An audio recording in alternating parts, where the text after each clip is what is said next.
ეს უნდა ვილაპარაკოთ პოლიტიკა და განათლება. რას ნიშნავს განათლება? ეს შეკითხვა ყოველ დროში ისმის და დღესაც ისმის.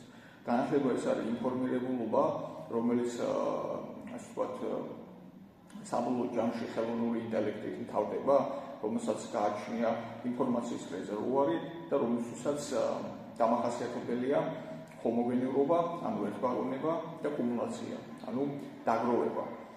თუ კი ცოდნა არ ინფორმირებულობა, მაშინ ხელოვნური ინტელექტი ჩაანაცვლებს ადამიანს და ყველა სახის, რასაც ჩვენ ახლა მნიშვნელობა ვთვლით, რომ ეს ინფორმაცია უნდა ფლობდეს ადამიანი, ამ ინფორმაციას უნდა ფლობდეს ადამიანი თუ ასე შემდეგ. სწორედ ხელოვნური ინტელექტი ახორციელებს ამას და კონკრეტულ ერთ ადამიანზე ყოველთვის წინ იდგება ხელოვნური ინტელექტი. ამიტომ თანამედროვე სამყაროშიც დგება ხელახლა შეკითხვა თუ რა არის განათლება. ამიტომ ჩვენ უნდა გავყვეთ ამ საკითხს, მოგხსენებათ, რომ პირველი სკოლა ტერმინი ეს არის ბერძნული ტერმინი, სკოლა ჩამოყალიბდა ძველ საბერძნეთში, მაგრამ არა ისეთი, როგორიცაც ჩვენ ვიმყოფებით დღეს, რასაც ვწოდებთ საგანმანათლებლო სივრცეს, სკოლა ძველ საბერძნეთში ცოტა სხვა არა იყო. საინტერესო თვითონ ტერმინს არც ერთ ენაზე არ თარგმნიან. შულე გერმანულად, school ინგლისურად, სკოლა რუსულად, სკოლა ქართულად და ასე შემდეგ. მაგრამ რო თარგმნოთ ქართულად ნიშნავს მოცალეობას. ძალიან საინტერესო სიტყვა მოცალეობა. ინგლისურად ეს არის leisure. leisure თარგმნოთ დაახლოებით თავისუფალი დრო. აი დაახლოებით ამას ნიშნავს, არა? ქართულად მოცალეობა. რატომ მოცალეობა? ძველ საბერძნეთში ის, ვინც გათავისუფლებული იყო ყოველდღიური საზრუნავისაგან, ყოველგვარი მეწარმეობისაგან, ყოველგვარი ფულის კეთებისაგან, ყოველგვარი მატერიალური საზრუნავისაგან, ის ითვლება, რომ ის არის თავისუფალი ადამიანი და თავისუფალი ადამიანი თავისუფლად იმეცნებს გარესამყაროს. ანუ, როდესაც ჩვენ სწავლა არის იძულებითი, რაც იძულებითია, ის თავისუფალი ვერ იქნება. მაგრამ თუ ამას აკეთებ თავისუფლად, ანუ შინაგანი მოტივაციით, მაშინ შენ ხარ თავისუფალი და ამ აზრით ბერძნებმა ჩამოაყალიბეს ეგრეთ წოდებული artes liberalis, ანუ თავისუფალი ხელოვნები, რომელიც ასევე არსებობდა რომში. აი ეს თავისუფალი ხელოვნები. მოსწავლეს ასწავლიდნენ საწლის ეტაპზე გიმნასტიკას, რაც იმას ნიშნავდა, რომ სხეულის ფლობა, სხეულმა კი არ უნდა მართოს, არამედ პირიქით, სხეული უნდა მართო თავად. შემდგომ ასწავლიდნენ მუსიკა ასმენინებდნენ ასე ვთქვათ, მუსიკას პატარა ასაკიდანვე, რათა შესწლებოდა მას და ჩამოყალიბებულიყო გემოვნება და განერჩია მშვენიერი და სიმახინჯე ერთმანეთისაგან. შემდგომი სწავლებითი კუთხით დიდი მნიშვნელობას ანიჭებდნენ მათემატიკას.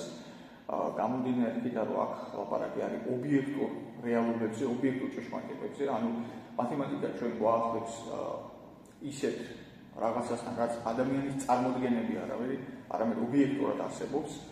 ანუ ისწავლიდნენ ობიექტურ, ასე ვთქვათ, რეალობის აღქმას, ხოლო ამის შემდგომ ასწავლიდნენ ასტრონომიას, რაშიც იგულისხმებოდა ცირული სხეულებზე დაკვირვება, კოსმოგონიის და ამ წესების დანახვა და საბოლოო ჯამში ეს უნდა ამაღლებულიყო ფილოსოფიის, მოსწავლე უნდა გამოსულიყო ფილოსოფოსი.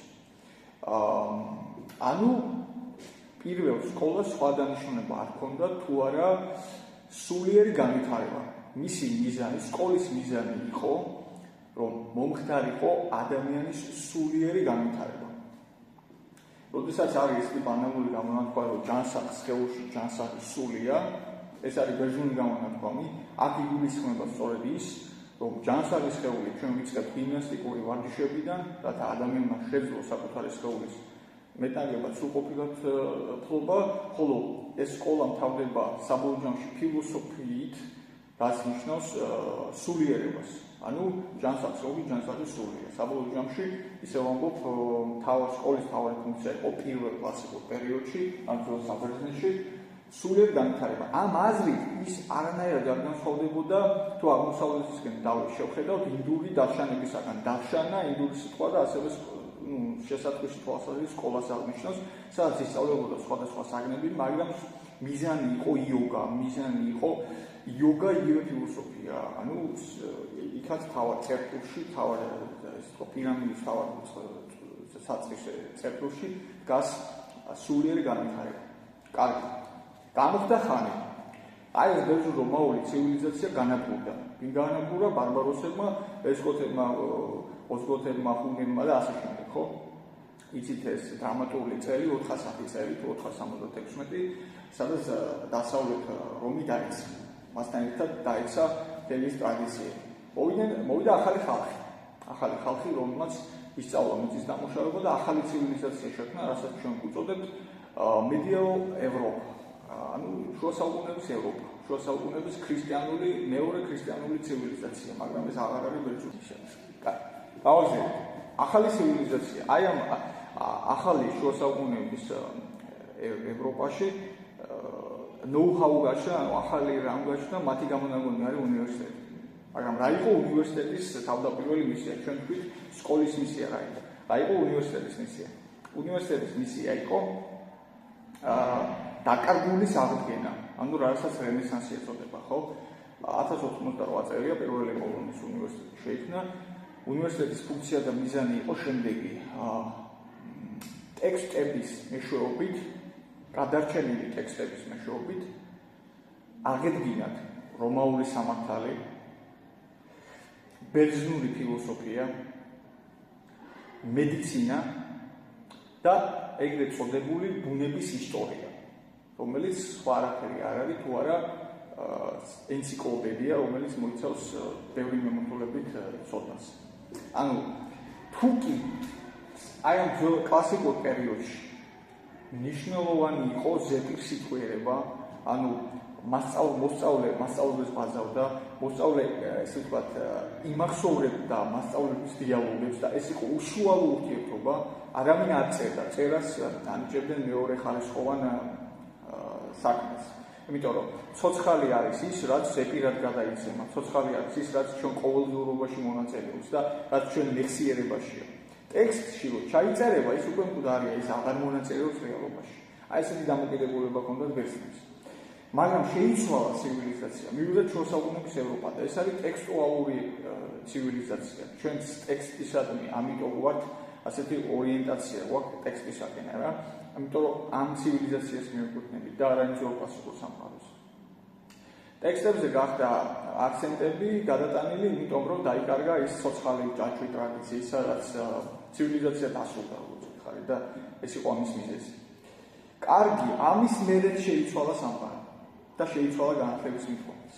ფრანგული რევოლუციის შემდეგ დაიწყო 300 წლიანი უტოპიური ნიშნავს ტოპოს ნიშნავს ადგილს უარი უარყოფითი ნაწილაკი. ანუ ისმის მშენებლობა, იმის განხორციელება, რასაც საფუძველი არ აქვს. ხო, მაგალითად საბჭოთა კავშირი უტოპიური სამყარო იყო. რატომ? იმიტომ რომ პირდებოდა დედამიწაზე 60-ს. მაგრამ ეს დედამიწაზე 60 შეუძლებელია, ხო? ამიტომაც არის უტოპიური. ამიტომ ამ ტერმინს ამ კონტექსტში გამოიყენებენ ხოლმე. ფრანგული რევოლუციის შემდეგ დაიწყო განათლება, გახდა ეგრეთ წოდებული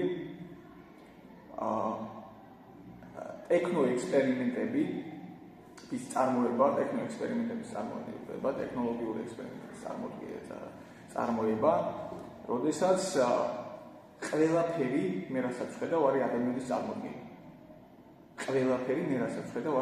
წარმოდგენა. ამიტომ რაც უფრო სისტემურად მაგარი წარმოდგენა მექნება, ისე შემიძლია რეალობად ვაქციო ეს. ამიტომ არ არსებობს ნამდვილი რეალობა, ბუნება, ყველაფერი გადალახულია, ყველაფერი ადამიანის არჩევანზე და ნებაზეა დამოკიდებული. ამიტომ ჩამოყალიბდა ასე ვთქვათ ობიექტური სამყარო, იქცა სივრცე, სადაც მე შემიძლია ექსპერიმენტები ჩავატარო.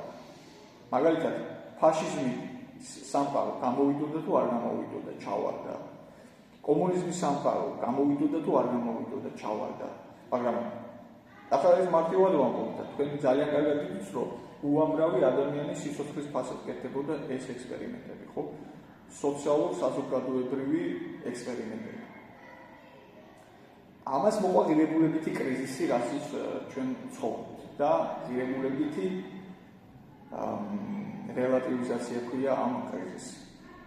სადაც ყველაფერი დაიყვანება ადამიანზე, ანუ ადამიანის წარმოდგენაზე, და ვინც საბოლოო ჯამში თანამედროვე განათლების საფუძველში დევს ის, რომ ადამიანი გაბატონდეს ბუნებაზე და რას თავაზობს დაუშვათ თანამედროვე განათლება ადამიანს. პირველი კარიერული წარმატება, მეორე ძალაუფლების ნება, რომ შენ ფლობდე, შენ ბატონობდე გარე სამყაროს.